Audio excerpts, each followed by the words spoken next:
Well, that was absolutely fantastic. Thank you, Julie, Claire, Orlando, and Carmen. I don't know, I'm going to have to go home tonight and hope I can remember all of the perspective and wisdom that's been imparted this morning. It's incredible. The San Francisco Chamber of Commerce believes in advocating for all businesses and all industries.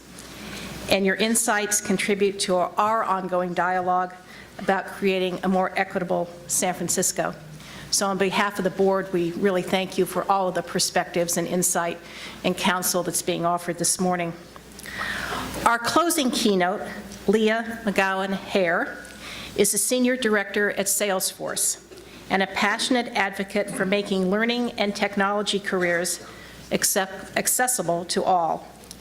She is a force behind Be a Multiplier, the program that helps individuals build community capacity by sharing and thereby amplifying their skills.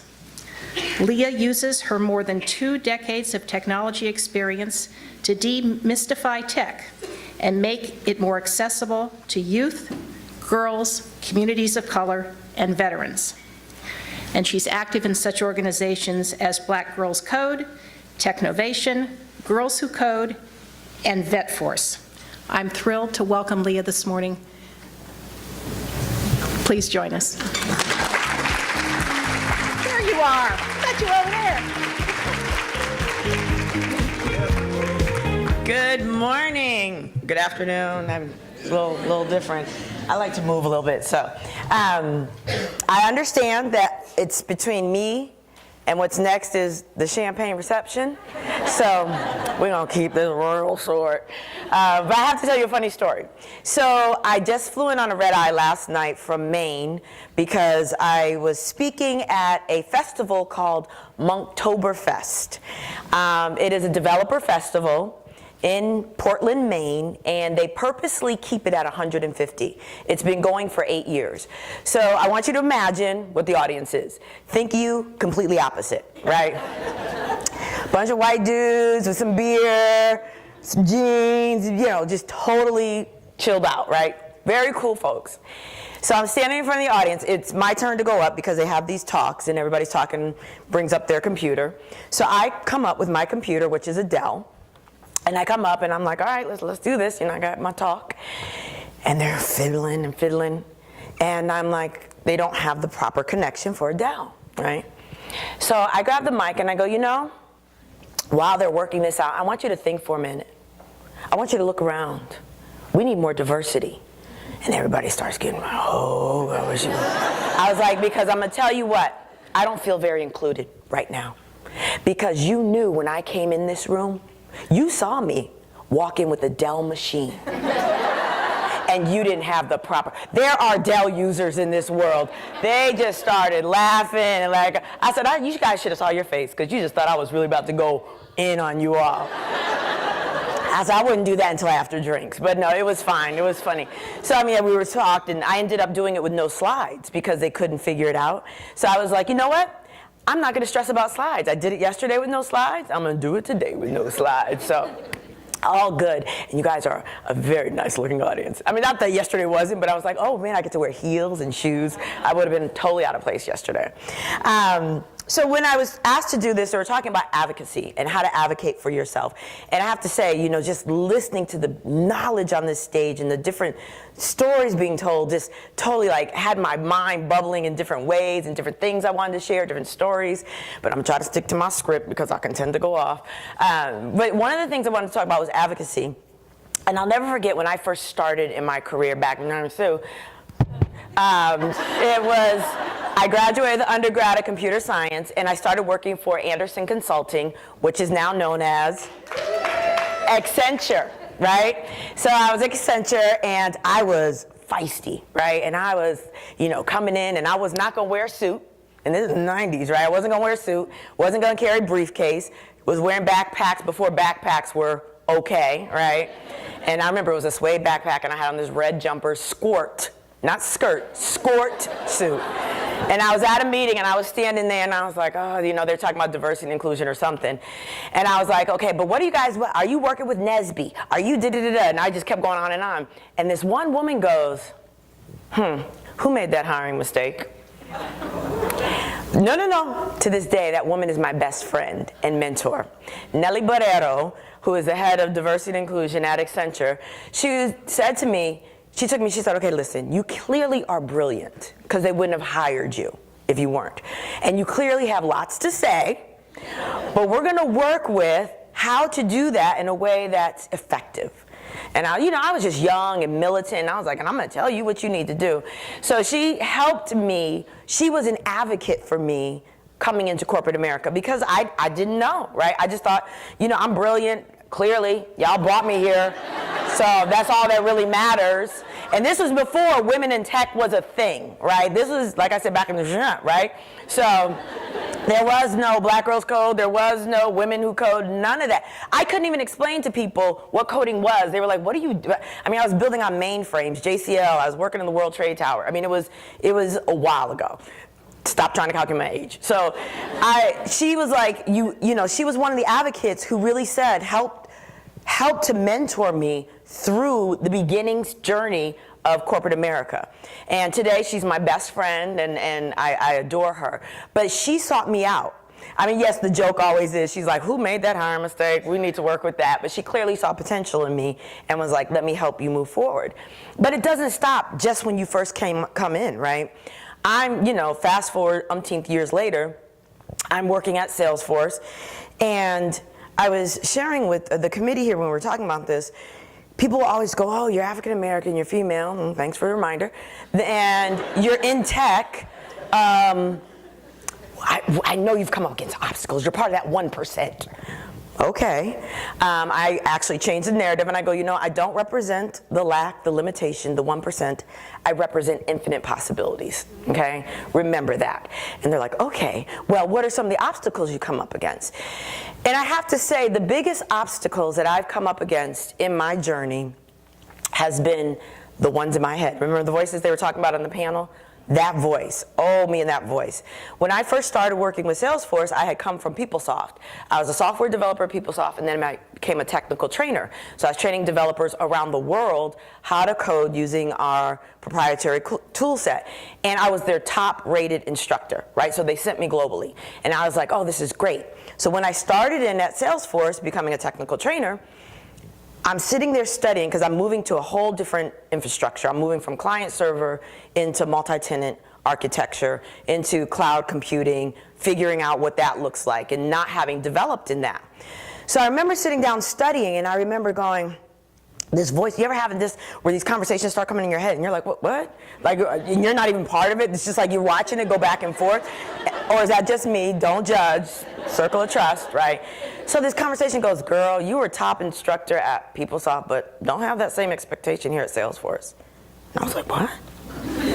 She was like, yeah, because you were a developer at PeopleSoft. You're not a developer here. You're just coming in as a trainer, so don't have those same expectations. And I'm like, you shut up. What? I mean, I'm literally having a conversation with myself. And I remember thinking, okay, it made me go harder and harder. I remember studying so hard because my head was down. My neck was hurting because I was constantly reading. So fast forward after my first class and several classes, I became their top instructor. And I was like, yeah, see, there you go. But it was the biggest struggles were the limitations that I subscribed to, that I put out to myself. And I was like, okay, I've got to get over that. It wasn't what other people put on me, right? It can be unconsciously what people put on you. I'll never forget, how many people here have seen Hidden Figures? Okay, everybody's hand need to be going up. If you don't, take a note. Watch that tonight. So in Hidden Figures, there was this scene where Janelle Monáe, who played Mary, was with her boss, and her boss says, hey, there's an engineering position. You should apply for it. And she kind of rolls her eyes at him like, newsflash, I'm African American and female. He's like, yes, but you have an engineering mind.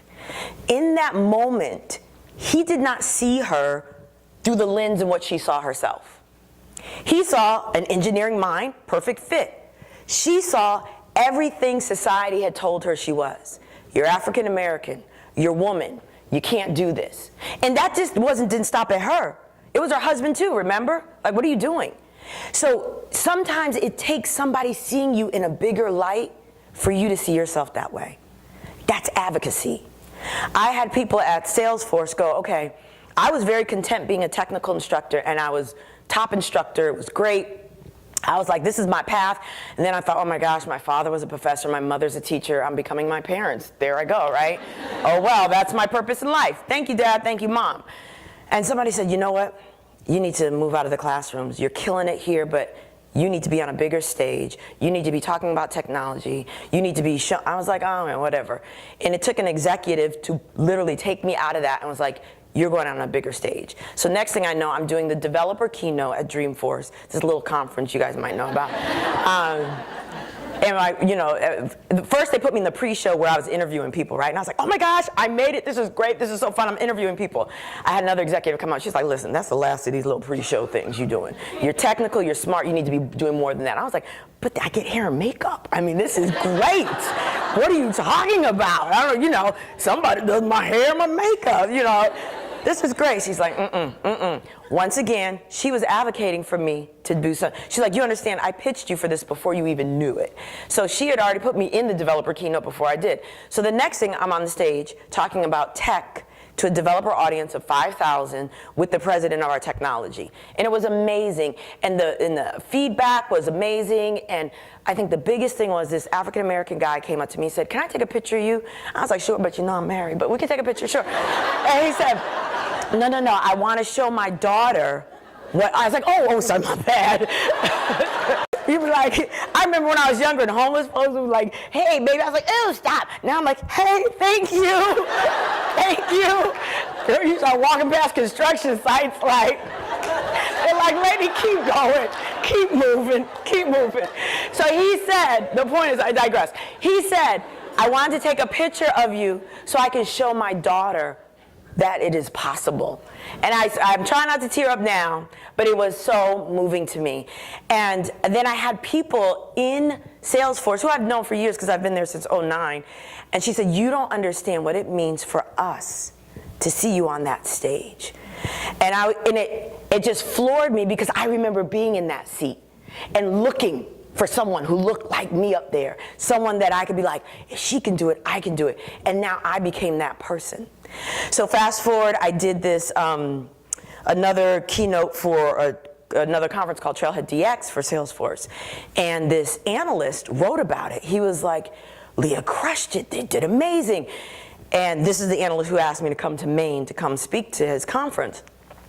And the next thing, that catapulted me into doing the keynote with Mark Benioff last year.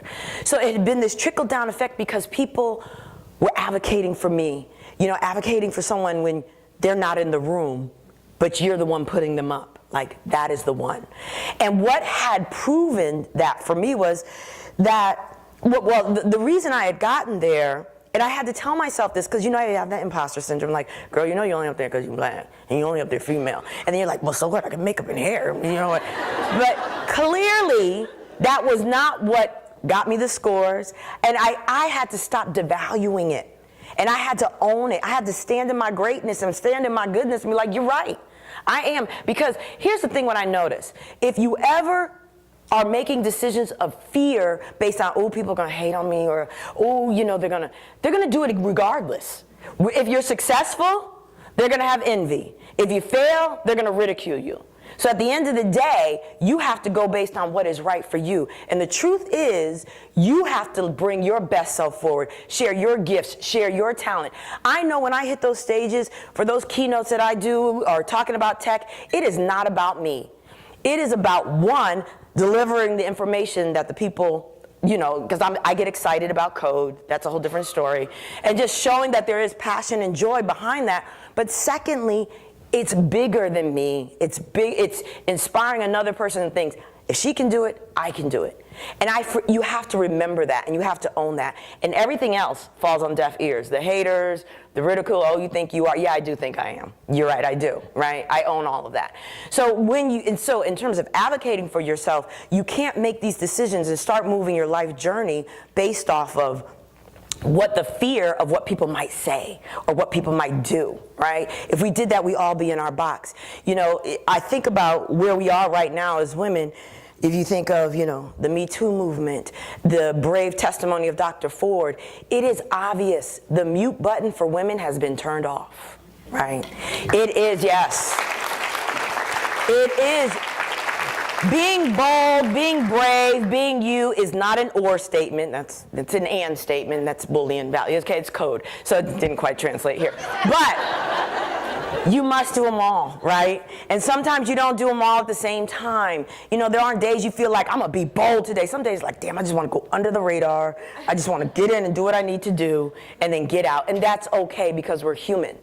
But the one thing you always have to be is you.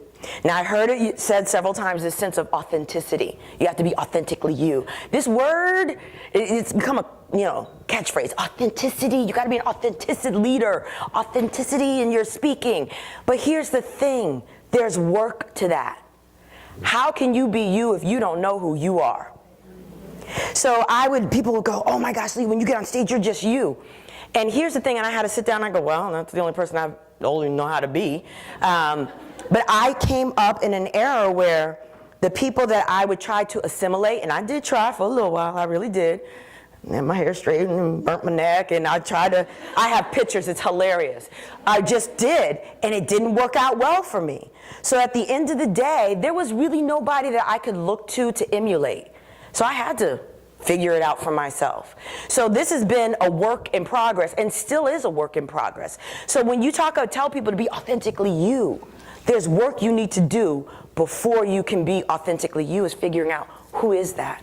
What are your gifts? What are your talents that you are purposely here to share with the world? Only you can figure that out. So in advocating, you can't expect people to advocate for you if you don't advocate for yourself, right? So you got to do the work. You got to do the work, whatever that looks like. And they gave you such great advice around all of that, from meditation. I too am getting there. I've gone from 2 minutes to 3. I'm working more, right? I sign up for the Oprah Deepak 30-day challenges, and I stop at day 5. I try to listen on BART, but I fall asleep. So maybe you and I can talk about that afterward, because I don't think that's part of the process, right? So I say that, and I thank you all, and thank you for your attention. Now I have to start Q&A. Thank you. Any questions? Oh, right here.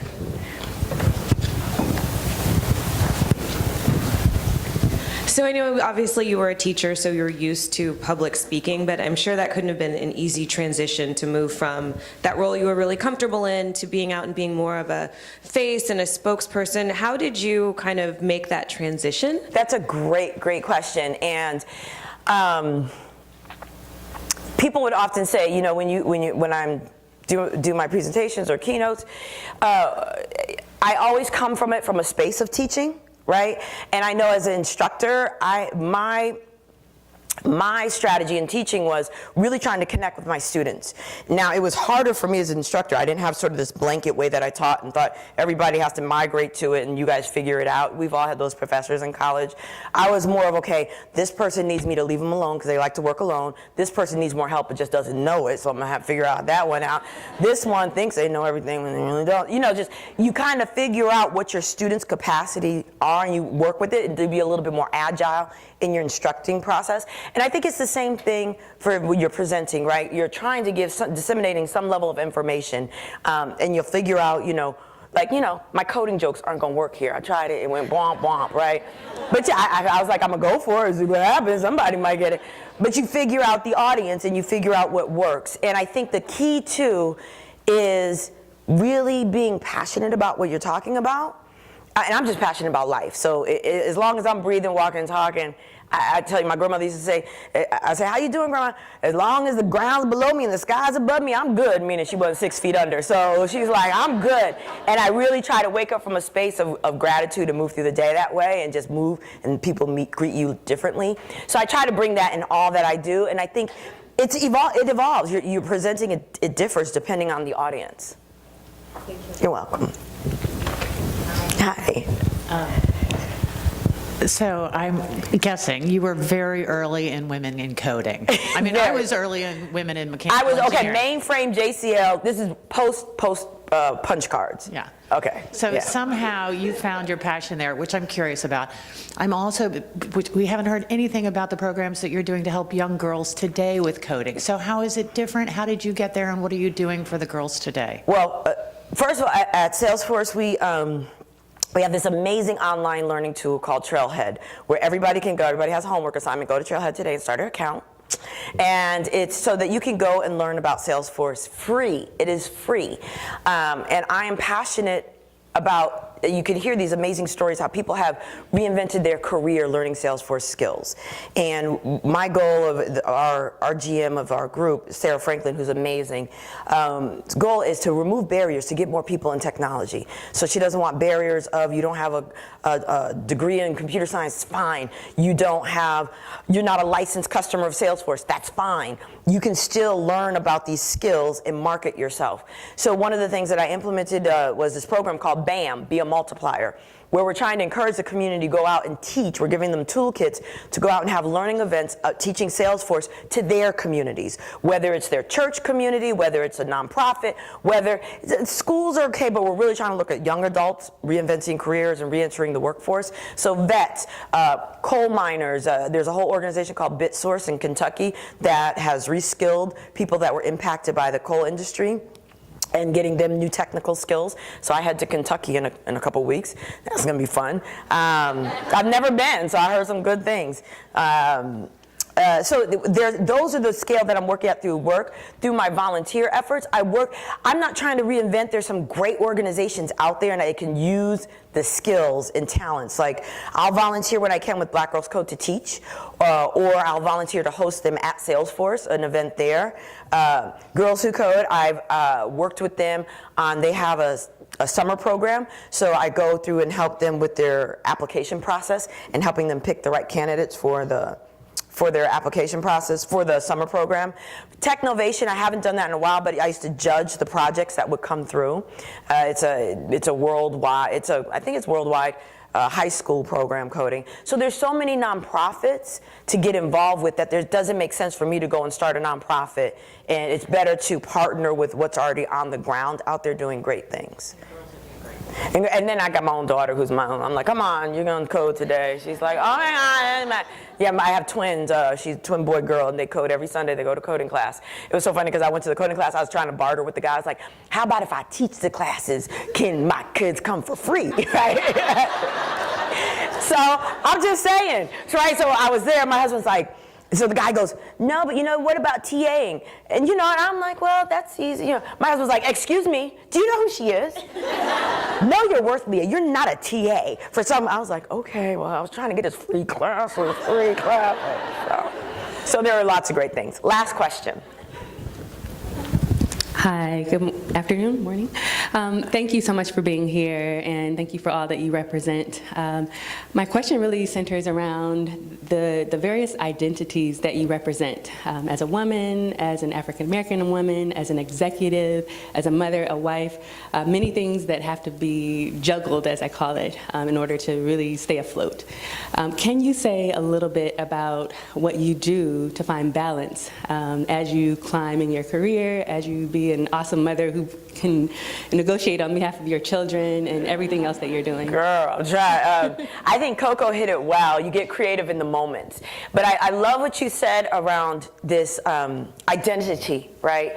We are multifaceted. And I think coming up, when I was younger, girls weren't allowed to be multifaceted. You were this or that. And it took me a while and I'm so blessed and grateful that I had a father who was like, because I started off as a dance major in college, and he was like, He was like, I want you to explore all your gifts and talents. And I was like, Daddy, I'm a dancer, and I twirled off, right? And he was like, oh. So a couple years after going and working in New York City during the summer as a waitress, I met another waitress who was like 30 years old at the time, and I thought, oh my gosh, she's ancient and she's still trying to make it. I went back to school and changed my major to computer science, so he was happy. But the thing I remembered about that is that he told me you're multifaceted, and we have to remember that we're multifaceted beings, all of us, and I think it's important that what might work for one may not work for another. And it's so easy to look at like, man, she's got her stuff together. Like my girlfriends know I can't stand shopping. That I'm just not a shopper. I'd rather go to the gym. I'd rather do something else. And don't call me if you're going shopping, right? But I don't try to be that because that's not who I am. And I'd rather spend my time elsewhere. So I think it's partly about knowing you, what you can and can't do. And it's really about, like what Coco said, it's getting creative in that moment, figuring it out. People will come to me like, okay, so next week. I was like, shh. I'm trying to get through this day. Call me next week about next week. Like I know what works for me. If you start planning out too early outside of travel for certain things, and like I always have to balance against, my daughter does dance competitions. I can't travel then because she's doing a dance competition. Oh, but I can make it back on time for this. So it's really varied for me, and it's being agile. That's what works for me. For some people, having that sort of crazy schedule wouldn't work for them, right? For me, that's what has to work if I want to do all the different things that I want to do. So I think it's a matter of what's going to work for you. Don't try to emulate what works for others, right? Don't let people put you in a box because, oh, you're African American, you don't want to go to Kentucky. Right? Well, who said I don't want to go to Kentucky, right? I'll go. Not that my job said that or anything, but but I'm saying people would think that. I had some people say, oh, really? You're going to go to Kentucky? Ugh. Well, I've never been. Let me see what's going on in Kentucky. So, once again, so it's all of these things that make up who you are, so you have to figure out what works best, if that makes sense. Thanks. Oh, they're putting on the music. Oh, that's the wrap-up music. Thank you all. Let's go get champagne.